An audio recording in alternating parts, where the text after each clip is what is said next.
दोस्तों नमस्कार, सभी का स्वागत है विजय पथ पर। आज हमारे साथ चिर परिचित चेहरे जो हैं आशुतोष नेगी हैं। कई वीडियोस भी आपने देखी होंगी आशुतोष नेगी के साथ जो हमने की है, क्योंकि अंकिता भंडारी हत्या केस सबसे पहले जिन्होंने वीडियो की है वो आशुतोष नेगी और विजय रावत, दो चेहरे आपने उस समय देखे होंगे जो अंकिता भंडारी हत्या केस में सबसे पहले इन मामलों को जिन्होंने उजागर किया था।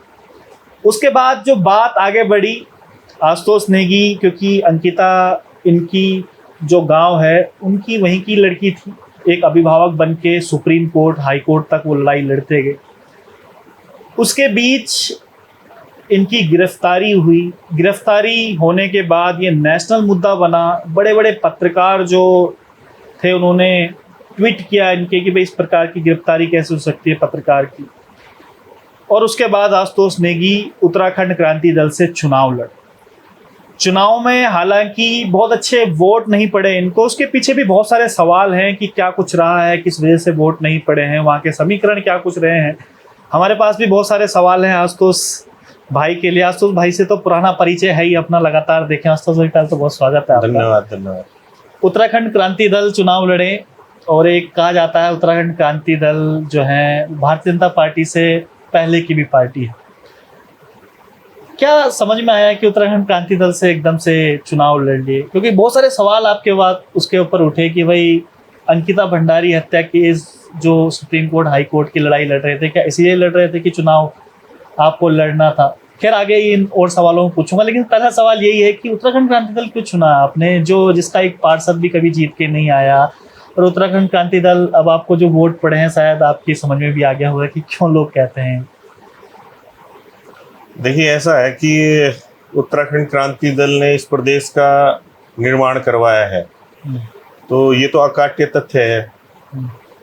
उसके बाद विधायक भी जीत के आए हैं, ऐसा नहीं है कि कोई विधायक नहीं जीता, विधायक भी जीते हैं। और ये एकमात्र क्षेत्रीय दल है इस प्रदेश का जिसके विधायक चुन के विधानसभा में पहुंचे। अब किन्हीं कारणों से इसकी लोकप्रियता में कमी आई, या जो हमारे वरिष्ठ नेता रहे होंगे उनके कुछ गलत निर्णय रहे होंगे जिससे जनता नाराज हो गई, तो वो वोट प्रतिशत जो यूकेडी को पड़ता था वो गिरते गिरते काफी नीचे चला गया। तो अगर कोई इस प्रदेश का भला करना चाहता है तो सब लोग कहते हैं कि क्षेत्रीय राजनीति खड़ी होनी चाहिए, क्षेत्रीय विचारधारा आगे बढ़नी चाहिए। और बीजेपी तो देखिए विकल्प ही नहीं है हमारे लिए, क्योंकि बीजेपी वो पार्टी है जो हमें अंकिता भंडारी के न्याय से वंचित कर रही है, ये भी एक तथ्य है।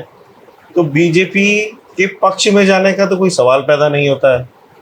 बात रही कांग्रेस की, तो कांग्रेस कहीं भी अंकिता भंडारी की लड़ाई को धरातल पे लड़ते हुए, धरना प्रदर्शन करते हुए तो दिखाई दी होगी, लेकिन कोर्ट कचहरी में जो लड़ाई लड़ी जा रही है, जो वाकई ओरिजिनल लड़ाई जो है न्याय पाने की, वो तो कोर्टों में लड़ी जा रही है और उसको हम ईमानदारी से लड़ भी रहे हैं। लेकिन जब कोर्ट कचहरियों से न्याय लेने से वंचित किया जाता है तब कांग्रेस कहीं नजर नहीं आती। ना कांग्रेस के नेताओं को पता है कि न्याय कैसे मिलना है, क्योंकि आप जानते हैं कि सुप्रीम कोर्ट में जो सीबीआई इन्वेस्टिगेशन की पिटीशन आज भी पेंडिंग है, वो मेरी है। कोटद्वार कोर्ट में मैं पैरवी करता हूँ, हाई कोर्ट में मैं पैरवी करता हूँ, हर जगह हम लोग काम कर रहे हैं। हम लोग केवल इतना चाहते थे कि जो मुझ पे 4-4, 5-5 मुकदमे लगा दिए गए हैं, और मैं पत्रकार के रूप में ही एक सॉफ्ट टारगेट सरकार ने समझ लिया था कि आशुतोष नेगी एक पत्रकार है, ये अंकिता केस की पैरवी से इसको रोकने का तरीका ये है कि इस पर मुकदमे लगाओ और इसको जेल भेज दो। तो कोई ना कोई मुझे राजनीतिक संरक्षण की आवश्यकता भी थी, और केवल एकमात्र दल यूकेडी जो प्रदेश के हित की बात करता है, सिद्धांत जिसके बिल्कुल ईमानदार हैं।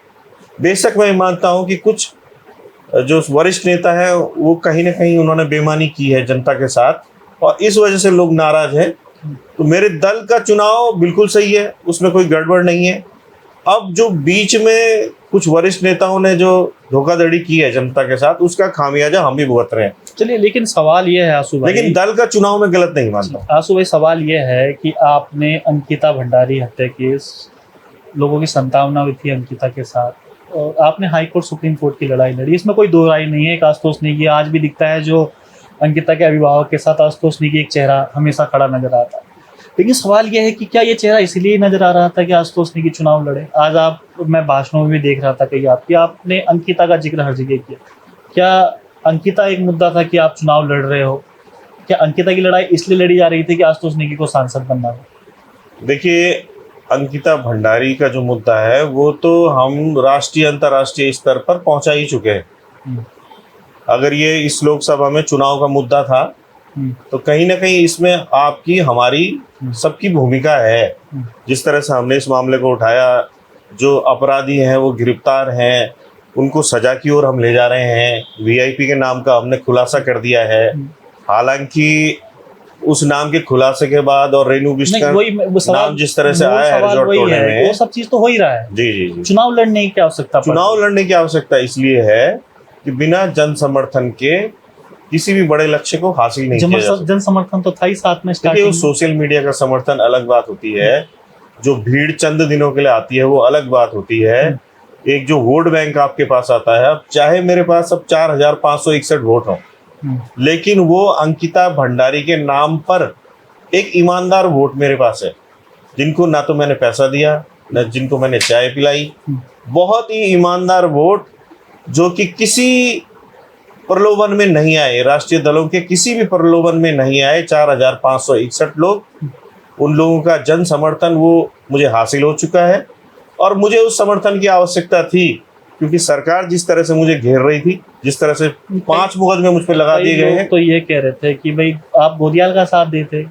नहीं, गोदियाल भी तो कम से कम अंकिता की बात कर रहे थे और मजबूत करते। आपको पता था कि जब आपको जीतना नहीं है तो कम से कम गोदियाल का साथ देते। गोदियाल जी का साथ देने का सवाल इसलिए पैदा नहीं होता है कि हमने कांग्रेस के वरिष्ठ नेता हरीश रावत जी को पहले ही प्रपोजल दिया था कि क्योंकि इस लोकसभा क्षेत्र में अंकिता भंडारी का मुद्दा सबसे बड़ा है और आप इंडिया गठबंधन के माध्यम से पूरे देश में चुनाव लड़ रहे हैं।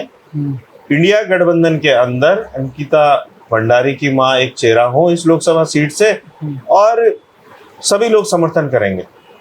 भाजपा के अलावा कांग्रेस, यूकेडी और जितने क्षेत्रीय ताकतें हैं वो सब हमारे साथ खड़ी होंगी और ऐसे में हमें बीजेपी को हराना आसान होगा। तो उनकी मां तैयार थी चुनाव लड़ने? मां बिल्कुल तैयार थी। यूकेडी से क्यों नहीं लड़ी?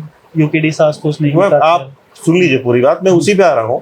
तो हरीश रावत जी ने कहा साहब कि वो तो गरीब परिवार है, अगर बीजेपी 20-50 करोड़ रुपए खर्च करेगी तो हम भी तो 2-2.5 करोड़ रुपए खर्च करेंगे, तो क्या आप इतना पैसा इकट्ठा कर सकते हैं? तो एक राष्ट्रीय पार्टी के नेता और जो मुख्यमंत्री भी रहे, उनकी इस बात को सुन के हम बड़े निराश हुए। ऐसी स्थितियों में जो यूकेडी के अध्यक्ष हैं पूरन सिंह कटहर जी, उन्होंने कहा कि हाँ, अंकिता की मां को हम टिकट देते हैं, इस मुद्दे को हम लेके जाते हैं। मुद्दा केवल इतना नहीं है कि चुनाव को जीतना है, मुद्दा ये है कि जनता एक स्ट्रांग मैसेज दे कि हाँ, आप अंकिता भंडारी के मामले में गलत कर रहे हैं। और इस वजह से अंकिता भंडारी की मां को लड़ाने का लगभग फैसला तय हो गया था। लेकिन बाद में यूकेडी के कुछ लोगों ने कहा कि अंकिता भंडारी की मां को लड़ाना ठीक नहीं रहेगा, क्योंकि अगर वो हार जाती हैं। यूकेडी से पहले ये बातें हो गई थी कि हाँ, ये बात तय हो गई थी। अंकिता की मां ही को ही लड़वा रहे थे हम। मेरा लड़ने का कोई इरादा नहीं था, क्योंकि हमें मुद्दे को आगे बढ़ाना था, लोकतांत्रिक तरीके से उस बात को जनता के बीच में पहुंचाना था कि आप लोगों का समर्थन हमें चाहिए। और आप ये देखिए ना कि अगर अंकिता की मां लड़ती, मैं मतलब आपको एक पिक्चर दिखा रहा हूँ, जो हमने सोचा था, जो नहीं हुआ वो बात अलग है। अंकिता की मां लड़ती, अगर वो जीत जाती तो वो एक आंगनबाड़ी कार्यकर्ती है। आंगनबाड़ी कार्यकर्तियों के जो मुद्दे हैं उनको लेकर वो संसद में पहुंच जाती। वो एक महिला है, वो एक पहाड़ की महिलाएं हैं। पहाड़ के गांवों में किस तरह से महिलाओं का कठोर जीवन है, क्या समस्याएं हैं, वो समस्याएं भी लोकसभा में पहुंच जाती। लेकिन कांग्रेस की हठधर्मिता की वजह से ऐसा नहीं हो पाया। और मैंने तो बाद में गोदियाल जी को भी कहा कि गोदियाल जी देखिए, इस लोकसभा क्षेत्र में इस समय सबसे बड़ा मुद्दा अंकिता भंडारी का ही है। अगर कांग्रेस इस समय जो आप इंडिया गठबंधन के अंतर्गत चुनाव लड़वा रहे हैं, अंकिता की मां के नाम को आगे कर देते हैं और खुद पीछे हट जाते हैं, तो आपका कद बढ़ेगा, आपकी पार्टी का कद पूरे देश में बढ़ेगा। और भगवान ने चाहा अगर अंकिता की माँ लोकसभा में पहुंच जाती हैं तो वो इंडिया गठबंधन के साथ ही तो खड़ी होंगी। वो एमपी किसकी होंगी? इंडिया गठबंधन की होंगी, मतलब कांग्रेस की होंगी। तो उसमें क्या दिक्कत है आपको? लेकिन वो सहमत नहीं हुए। उन्होंने कहा मेरा ये पॉलिटिकल सुसाइड हो जाएगा, मुझे चुनाव लड़ना ही लड़ना है। तो उसके बाद इन परिस्थितियों में जब ये लगा कि कांग्रेस हमारा साथ नहीं दे रही है, अगर अंकिता की मां हार जाएंगी तो कहीं ना कहीं ये मुद्दा कमजोर हो जाएगा, तब मुझे लड़वाया गया कि आशुतोष नेगी अगर हार भी जाता है तो उससे कोई फर्क नहीं पड़ेगा, क्योंकि देखिए मुकदमे तो मैं सब जगह लड़ रहा हूँ। अभी 25 तारीख को भी डेट है, मैं वहां भी नजर आऊंगा आपको। सवाल यही तो है, मेरे हारने से कोई मुद्दा कमजोर नहीं हुआ। ये सवाल जनता का ही सवाल है कि भाई आज तो आपने बोला कि कांग्रेस से पहले टिकट मांग रहे थे मां के लिए। नहीं, कांग्रेस से नहीं मांग रहे थे, कांग्रेस का समर्थन मांग रहे थे। जैसे इंडिया अलायंस से बात कर रहे थे हम कि सब मिलके हम बीजेपी के खिलाफ लड़े। अब आप देखिए ना इसमें हुआ क्या। हम भी अंकिता भंडारी को न्याय की बात करते रहे, गोदियाल जी भी अंकिता भंडारी को न्याय देने की बात करते रहे। जनता कंफ्यूज हो गई कि अंकिता भंडारी को ये दो लोग न्याय कैसे दिलाएंगे, कौन दिलाएगा? क्योंकि कोर्ट में तो मैं नजर आ रहा था उधर, क्योंकि उनके पास तो देखिए संगठन भी था, पैसा भी था, यही तो वो भी मंचों से कह रहे थे। लोगों का यही कंफ्यूजन है। तो ये इसके जिम्मेदार हम नहीं है ना। भारतीय जनता पार्टी ने जानबूझ कर आशुतोष नेगी को खड़ा किया था ताकि वोट काट सके। देखिए ये सवाल जो है लोगों के बीच से आया है। देखिए भारतीय जनता पार्टी हमें खड़े करने वाली कौन होती है? वो हम तो उसके खिलाफ कल भी थे और आज भी थे, आज भी हैं। और आप ये देखिए ना कि अगर इस लोकसभा क्षेत्र में जो पिछली बार तीरथ सिंह रावत जी 3 लाख वोट से जीते थे, अब वो अंतर 1.5 लाख हो गया है, तो कहीं ना कहीं बीजेपी का 1.5 लाख वोट तो कम हुआ है। और दूसरा पहलू देखिए, हम अंकिता भंडारी के मुद्दे पर न केवल राज्य सरकार को, केंद्र सरकार पर भी तीखा हमला कर रहे थे, मोदी गवर्नमेंट पे हमला कर रहे थे, गृह मंत्री अमित शाह पे हमला कर रहे थे, महिला और बाल विकास मंत्री जो कि पौड़ी में नॉमिनेशन में आई स्मृति ईरानी, उन पर भी हमला कर रहे थे कि वो अंकिता भंडारी के मुद्दे पर खामोश है। आप देखिए स्मृति ईरानी चुनाव हार गई हैं। आप देखिए मोदी सरकार फुल फ्लेज वहां पे सरकार बनाने की स्थिति में नहीं आ पाई है, वो 240 के आसपास रह गए हैं, फुल मेजोरिटी उनकी नहीं आई है। तो हमने दिल्ली तक का सिंहासन हिला दिया है। हम प्रचार बेशक पौड़ी लोकसभा क्षेत्र में कर रहे थे, लेकिन सोशल मीडिया के माध्यम से हमारी जो आवाज है वो पूरे देश में जा रही थी, विदेशों में जा रही थी। लोग चर्चा कर रहे थे कि एक महिला जिसको न्याय से वंचित किया जा रहा है, एक गरीब महिला, वो इतनी मजबूर है कि चुनाव में बेटी को न्याय दिलाने के लिए सड़कों पे घूम रही है। और व्रत भी ले रखा था उन्होंने, उन दिनों नवरात्र का व्रत भी था। तो अगर ये इस पहाड़ की जनता का दिल नहीं पिघला तो किसी न किसी का दिल तो पिघला ना। तो दुख होता है जी, दुख होता और केंद्र सरकार डोल गई है। दुख होता है कि अंकिता भंडारी के नाम पे वोट नहीं पड़े। वोट पड़ा है ना, देखिए आप ही देखिए कि गोदियाल जी को भी पड़ा है, हमें भी पड़ा है। नहीं, आप तो खाली अंकिता भंडारी के नाम पे वोट मांग रहे थे। नहीं, गोदियाल जी भी मांग रहे थे। आप उनके वीडियोस हर भाषण में वो अंकिता भंडारी की बात कर रहे थे। और ऐसा नहीं है कि हम केवल उसी की बात कर रहे थे, हम मूल निवास भूकानून की बात भी कर रहे थे। ये माने कि पौड़ी की जनता को अंकिता भंडारी जैसे मुद्दे रास नहीं है। देखिए बहुत सारी चीजें होती है। तो फैक्टर क्या, मैं थोड़ा फैक्टर जानना चाह रहा हूँ। आप भी अंकिता के लिए बोल रहे हैं, वो भी अंकिता के लिए बोल रहे हैं, जीते दोनों नहीं है। जो अंकिता के लिए नहीं बोल रहे थे वो जीत के आ जाते हैं। तो इसका मतलब ये माने कि जनता नहीं चाहती थी कि इस प्रकार के मुद्दे आए। मूल निवास की बात आप भी कर रहे थे, मूल निवास की बात वो भी कर रहे थे। नहीं, उनके तो मैनिफेस्टो में तो मूल निवास था नहीं उनके, वो तो हमारे ही मैनिफेस्टो में है। क्षेत्रीयता की बात तो कर रहे थे। क्षेत्रीयता की बात कहने से नहीं होगा ना। अगर कांग्रेस मूल निवास और भूकानून पे ईमानदार है तो उस पर चुनाव लड़े ना। हमारे तो मैनिफेस्टो में था ना। और उससे पहले जो पहाड़ी स्वाभिमान सेना के अंतर्गत हम यहाँ पे रैलियां निकालते हैं, वो तो हम मूल निवास भूकानून की लड़ाई भी लड़ रहे हैं। आपने परसों देखा होगा, अब तो चुनाव हो गया ना, रवि बडोला के मामले में भी तो आशुतोष नेगी रहा। तो ये तो देखिए सवाल उठाने वाले हमेशा सवाल उठाएंगे, जो विरोधी होंगे वो कहीं ना कहीं प्रश्न चिन्ह खड़े करेंगे कि ये केवल चुनाव की वजह से थे। अब तो कोई चुनाव नहीं है ना।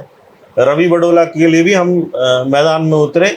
जो भाई दोनों अस्पताल में भर्ती हैं उनको फ्री इलाज के लिए हमने सरकार से कमिटमेंट ले लिया। सुनने में आया है कि उसका कोई भवन जो अवैध है, जो इसमें अक्यूज्ड है सोनू भारद्वाज, वो भी तोड़ा जा रहा है। ऐसा कुछ आदेश सरकार कर रही है। तो हम तो अपना काम कर रहे हैं। जीत हार से हम पे कोई फर्क नहीं पड़ा है। हम तो अपना काम पहले भी करते रहे और आज भी कर रहे हैं। कल भी करेंगे भाई। ये जीवन हमारा इस पहाड़ के लिए है। अगर जनता चाहेगी तो हमें आगे मौका देगी, और नहीं भी देगी तो हम लड़े किसके लिए बताओ। कितने वोट के एक्सपेक्टेशन कर रहे थे, कितने वोट पड़ जाएंगे? 50,000 तो हम सोचते थे कि जिस तरह से हमारा कमजोर संगठन था, हमारे पास फाइनेंस नहीं था, और बूथ पे हमारे लोग नहीं थे, बूथ मैनेजमेंट जीरो था, इवन काउंटिंग में हमारे लोग नहीं थे, तो हम सोच रहे थे। फिर भी जो है जिस तरह से सोशल मीडिया में हमें दिखाई दे रहा था कि इतना वोट पड़ेगा, लेकिन अंत में क्या होता है ना विजय भाई, कि जब आदमी वोट देता है और जब उसके दिमाग में ये चलता है कि यार ये वोट खराब ना हो जाए, तो कई हमारे दोस्तों ने भी हमें वोट नहीं दिया होगा कि यार आशुतोष को वोट देके क्या फायदा, इसने जीतना तो है नहीं। भाई दिख जाता है। मेरे साथ उस तरह की भीड़ नहीं दिखाई दे रही थी, बड़ी बड़ी सभाएं हम नहीं कर पा रहे थे, तो लोगों ने जो वोट मुझे देना था फिर वो गोदियाल जी को दिया होगा। गोदियाल जी दुर्भाग्य से फिर भी नहीं जीते। श्रीनगर तो आपके बगल में, लेकिन हम तो अपने मुद्दे को जिंदा रखने में कामयाब रहे। श्रीनगर तो आपकी बगल की विधानसभा है और आपकी लोकसभा में पड़ती है, वहां से तो पिछली बार अच्छे वोट पड़े थे दिवाकर भट्ट को। नहीं, श्रीनगर से नहीं, वो तो देवप्रयाग से लड़ता। हाँ सॉरी, माफ कीजिएगा, देवप्रयाग से उसमें आती है। हाँ, वो दूसरे नंबर पे थे और लगभग मुझे लगता है कि 14,000 वोट लाए थे वो। हाँ, अब मुझे तो 300 के आसपास, 300 कुछ वोट मिला है वहां से। एक आदमी जो यूकेडी का नेता 14,000 वोट लेके आ रहा है, और वहीं से आशुतोष नेगी को 300 वोट पड़ रहे हैं। जी जी, इसे क्या माने? अब देखिए सवाल तो आप कह रहे हो यूकेडी की बड़ी बड़ी बातें। नहीं देखिए ना, अब ये तो दिवाकर भट्ट जी से आप पूछना कि आपको 14,000 पड़े थे तो आपकी पार्टी से जो लड़ा वो तो देखिए आदरणीय है, बड़े नेता है हमारी पार्टी के। अब वही जवाब दे सकते हैं कि वोट कहाँ चला गया। आपको क्या वो क्या उनका जनाधार खत्म हो गया? वो 14,000 वोट गए कहाँ? क्योंकि हमको तो 300 मिले। हम तो देख रहे, अगर वो 1,000 2,000 पहुंच जाते तो हमें अच्छा लगता। गणेश गोदियाल जा रहे थे, उनसे मुलाकात कर रहे थे। अब गोदियाल जी उनसे मिलने, वो फोटो तो हमने भी देखा है कि चुनाव के बाद गए, और हालांकि कैप्शन ने डाला था कि स्वास्थ्य पूछने गए, लेकिन कई सवाल लोगों ने पैदा करे कि भाई कुछ न कुछ था मामला। अब जो भी था, तो गोदियाल जी भी तो नहीं जीते। बात तो ये है कि अगर ना कि आप उस पार्टी से लड़े, उस पार्टी के नेता ही आपके साथ नहीं है, तो सवाल वही है कि वो पार्टी आप कह रहे हो कि आप उससे चुनाव लड़े हैं। अब देखिए, कुछ नेता अगर मेरा साथ नहीं देते तो उससे तो मैं अपने कर्तव्य पथ से नहीं डिगूंगा। मेरी जो ईमानदारी है वो यूकेडी और इस प्रदेश की जनता के प्रति है, तो वो मैं ईमानदारी से अपना काम किया। जितनी विधानसभाएं हैं वहाँ हमने नुक्कड़ सभाएं करी। मेरे साथ आशीष नेगी और 8-10 लोग जो थे, और कुछ वरिष्ठ नेता थे भी हमारे साथ, जैसे आपने देखा वो शांति भट्ट जी, AP जयाल जी, ये लगातार हमारे साथ रहे। और जो जनपद स्तर के संगठन है, कार्यकर्ता हैं, वो सब लोग काम किया सबने। अब किसी बड़े नेता ने काम नहीं किया तो उसका देखिए वो तो अब पार्टी तय करेगी। अगर लोकसभा चुनाव की समीक्षा होगी तो वहाँ ये सवाल तो उठेंगे। अभी हुई है समीक्षा? अभी नहीं हुई है, लेकिन जो आप कह रहे हैं वो सवाल निश्चित रूप से उठाए जाएंगे, और शायद मैं भी उठाऊंगा उस वक्त। तो आप कैसा क्यों हो? तो इस बीच क्या होगा? क्योंकि लगातार इल्जाम ये लगाया जाता है कि यूकेडी जो है, जो उनके वरिष्ठ नेता है, उन्होंने ही डुबो के रखा हुआ, और ये आपके चुनाव में साबित भी हो गई है। नहीं, अब देखो बहुत सारी चीजें हैं। अभी तो देखिए जो मूल निवास भू कानून समन्वय समिति है, जिसमें यूकेडी के ही लोग हैं सारे, चाहे मोहित डिमरी हो, चाहे लुसुन टोडरिया हो, चाहे और लोग भी हैं, प्रांजल नोडियाल भी शायद यूकेडी के ही सदस्य हैं। अब ये लोग यूकेडी के बैनर तले मूल निवास भू कानून की बात भी नहीं उठाते हैं। ये समन्वय समिति के बैनर तले सारी चीजें कर रहे हैं। हमारे अध्यक्ष जी ने परसों ये आदेश जारी कर दिया कि अब मूल निवास भू कानून की लड़ाई यूकेडी के बैनर तले लड़ी जाएगी, क्योंकि हमारे ही चुनावी मैनिफेस्टो में ये होता है। और जब तक क्षेत्रीय सोच का विधायक विधानसभा नहीं पहुंचेगा, आपको मूल निवास मिलना तो दूर, भू कानून मिलना तो दूर, उस पर विधानसभा में भी आवाज नहीं उठेगी। तो आपको अगर ये मुद्दे उठाने हैं तो क्षेत्रीय सोच का व्यक्ति आपको जिताना पड़ेगा ना। अगर हमारा बॉबी कुमार भाई वहां कर रहा है, वो भी मूल निवास भू कानून की बात कर रहा है, लोग उसे वोट भी दे रहे हैं, तो वो बात तो समझ में आती है। लेकिन अगर हमारे लोग नेशनल पार्टी के साथ खड़े हो जाएं, जैसे कि आप आरोप लगा रहे हैं, इस बीच क्या तो फिर क्या कह सकते हैं? फिर इस बीच क्या समझे आप? एक तरफ बॉबी पवार लड़ता है निर्दलीय, यूकेडी का समर्थन उनके साथ था। एक तरफ आशुतोष नेगी लड़ते हैं। आशुतोष नेगी का भी कद बहुत बड़ा है। जिस प्रकार से आशुतोष नेगी की गिरफ्तारी होती है, उसके बाद तमाम जो बड़े बड़े नेता हों, चाहे सोशल वर्कर हों, चाहे जर्नलिस्ट हों, ट्वीट करते हैं आशुतोष नेगी की गिरफ्तारी के लिए। कदम आशुतोष नेगी का भी छोटा नहीं मान सकते बॉबी के सामने, इक्वल कद था। लेकिन एक 1,68,000 वोट लेके आता है, एक 4,500 में से। गलती कहाँ हुई है? गलतियां कहीं नहीं है। देखिए, ये तो पहले से तय था कि बॉबी के पास बहुत मजबूत संगठन है, वो जो युवाओं का संगठन उसके पास है, और जो जौनसार की जनता है, मैं तो उनको सल्यूट करता हूँ कि ऐसी जनता तो मैंने कभी नहीं देखी, जिन्होंने नोट भी दिया और वोट भी दिया। और कहीं ना कहीं हमारी इधर गढ़वाल की जनता पे प्रश्न चिन्ह तो है, गिरेबान में तो झांकना पड़ेगा। देखिए, बेईमान तो आशुतोष नेगी भी नहीं है। अगर मैं बेईमान होता तो मैं भी भाजपा के पुलकित आर्य के बाप से पैसे लेके बैठ जाता, जिस तरह से ऑफर शुरू में दे रहे थे।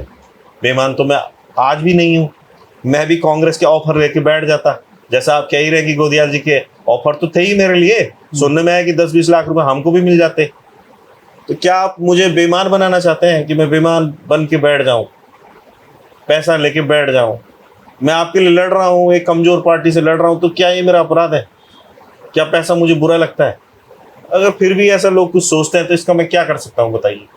आपको लगता है कि आज सोचने की यूपीडी में लड़ रहा है तो इसने कोई पैसे कमा लिए हैं, या इसके बाद पैसा आ गया है?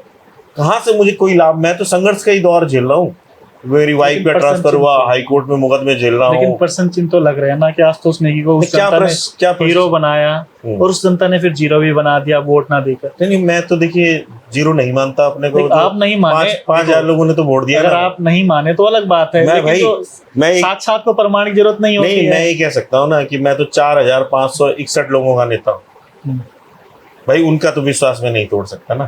जिन 4,561 लोगों ने बिना चाय पिए हुए, बिना मुझसे कुछ लाभ प्राप्त करे हुए, केवल अंकिता भंडारी की लड़ाई, और जो उन्हें लग रहा होगा कि आदमी ईमानदार है, मुझ पर विश्वास व्यक्त किया है, तो मैं 4,561 जो लोग हैं उनका नेता हूं, और मैं उसमें बहुत संतुष्ट भी हूं। मुझे कोई वो नहीं है जिसने मुझे वोट नहीं दिया। तो ये तो भविष्य ही बताएगा कि इस राज्य का क्या होना है, क्योंकि जो हम धरातल पे लड़ रहे हैं, हमें अगर हमारे क्षेत्र की जनता मजबूत नहीं करेगी तो हमारा क्षेत्र पहुंचेगा क्या, कहाँ? देखिए, उसके बाद तमाम चीज़ें होते जा रही हैं। अभी जो, जैसे मैंने रवि बड़ोला का बताया आपको, कहीं ना कहीं वो मूल निवास भू कानून पे ही वो बात निकल के आ गई। उसी तरह का राष्ट्रीय पार्टी का दखल दिखाई दिया। वो तो जनता ने प्रेशर बनाया तो चलिए गिरफ्तार हो गए, सब कुछ हो गया, लेकिन चीज़ें वो सारी घूम फिर के निकल के आ रही हैं। गोलियां अभी भी लग रही हैं, हत्याएं अभी भी पहाड़ियों की हो ही रही हैं, नौकरियां आज भी नहीं मिल रही हैं, गुलदार का आतंक जारी है। तो अगर आप 5 किलो राशन पे वोट देंगे और उसके बाद सोचेंगे कि कोई बड़ा परिवर्तन आ जाएगा क्षेत्र में, तो मुझे तो नहीं लगता कोई बड़ा परिवर्तन आएगा। और मेरी हार नहीं है ये उस समाज की हार है, उन महिलाओं की हार है जो अंकिता भंडारी को न्याय देने की बात तो कहती हैं, लेकिन जो वोट देते समय जो है ना, कमल का फूल नजर आता है। जिन्होंने कांग्रेस को भी वोट दिया, उनका भी मैं धन्यवाद करता हूं कि कहीं ना कहीं अंकिता भंडारी के नाम पर कांग्रेस को वोट पड़ा, तो कहीं ना कहीं उन लोगों ने, वो भी लाखों में वोट है, ऐसा नहीं है कि 100% लोग बेईमान हैं, लेकिन जिन्होंने भाजपा को वोट दिया, और वो भी इन परिस्थितियों में दिया कि जहां बेटी की हत्या हुई, उसके बाद किस तरह से हमें टॉर्चर किया गया, उसके बावजूद बीजेपी को जिताया। आप ये तो मानते हैं कि उन पे प्रश्न चिन्ह तो जरूर कांग्रेस को वोट जो पड़ा है, कहीं ना कहीं जो अंकिता के नाम से चलो पड़ा है? बिल्कुल। तो वही सवाल स्टार्टिंग में था कि ये क्यों नहीं सोचा आशुतोष नेगी ने कि मैं तो आपके सामने पूरी बात रख चुका हूँ। कांग्रेस के साथ मिलके एक बार मजबूत किया जाए, कम से कम। चलो, जो 5,000 10,000 वोट अगर मुझे पड़ते, हालांकि तो खैर अब इतने पड़े हैं, लेकिन अगर हो सकता है इससे ज्यादा पड़ते तो कल कांग्रेस के खाते में जुड़ता हो। तब भी तो 1.5 लाख वोट से आ रहे हो लगभग। वो तो खैर भविष्य नहीं देखा था ना, मेरे को 10 होते तो चलो 1,40,000 से हारते, लेकिन हार तो तब भी हुई है ना। मेरे को 50,000 वोट भी पड़ जाता, मुझे 1 लाख कुछ भी पड़ जाता, उसके बावजूद गोदियाल जी तब भी हार रहे थे। तो वो बात तो खत्म हो गई है। आपको दुख हो रहा है कि गोदियाल जी हार गए? दुख हो रहा है कि गोदियाल जी हार गए? नहीं, मैं उम्मीद कर रहा था कि भाई हम अगर जीतने की स्थिति में नहीं आ रहे हैं तो गोदियाल जी जीतने चाहिए, ये तो मैं सोच ही रहा था। और देखिए, आप देखिए ना, कांग्रेस इस पूरे उत्तराखंड प्रदेश में 3 सीटें हारी है अपनी हठधर्मिता की वजह से। अगर बॉबी पंवार को कांग्रेस इंडिया गठबंधन के अंतर्गत टिकट देती, 100% वो सांसद जीत के आता। आप देखिए कि लगभग मेरे ख्याल से 168 खुद को मिला है, 190 गुनसोला जी को मिला है, दोनों को जोड़ लो तो 4 लाख वोट तो यही हो गया। और जब एक चेहरा दिखाई देता तो एक मुश्त वोट पड़ते और कहीं ना कहीं बीजेपी के हाथ से टिहरी सीट निकल जाती। एक गलती नंबर 2, हरिद्वार में उमेश कुमार की भी चर्चा थी कि कहीं ना कहीं जो है या तो कांग्रेस उन्हें टिकट दे देगी या कुछ होगा। अगर ऐसा होता तो देखिए 90,000 वोट तो उमेश कुमार जी भी लाए, तो उनको भी कमजोर नहीं कह सकते। वहां भी ना तो कांग्रेस जीती ना उमेश कुमार जीते, जीत गए त्रिवेंद्र सिंह रावत। और ऐसा ही पौड़ी में हुआ।